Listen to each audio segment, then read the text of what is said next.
So over the last 20 years, I think that surgery has changed dramatically.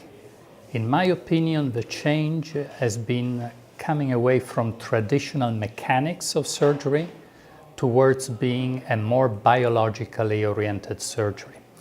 This means a surgery that is using the healing potential of the body to the full advantage to get a better response.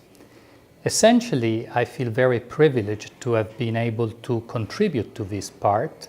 The modified papilla preservation flaps that our team has developed have now become the standard all over the world, and these offer unique opportunity to protect the wound, stabilize the clot, and enhance the possibility of outcome with a variety of regenerative technologies.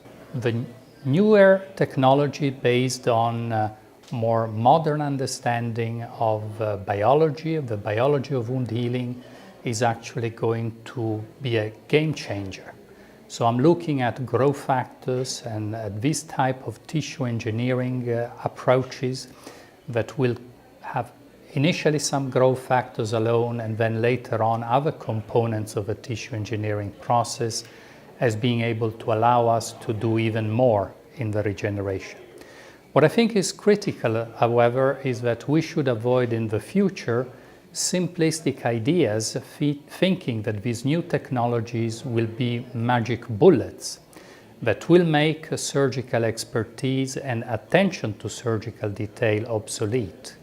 Only good surgical technique together with powerful technologies will give us the next generation of outcomes.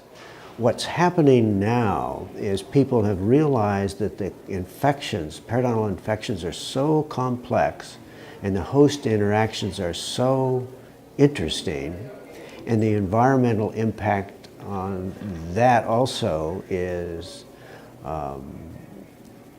an influence, that we need to go to a different level in evaluating how do we diagnose what's going on and how do we treat based on the diagnosis. And I think we are entering a field or a paradigm now, going from the infection host response paradigm to one that I would call the molecular ecology paradigm, where you're looking at, from an ecological perspective, how the host and bacteria interact in different ways in different people, depending on genetic makeup of the individual, genetic makeup of their microbiome. And so I think it's a whole different way of looking at health and disease, as a matter of fact.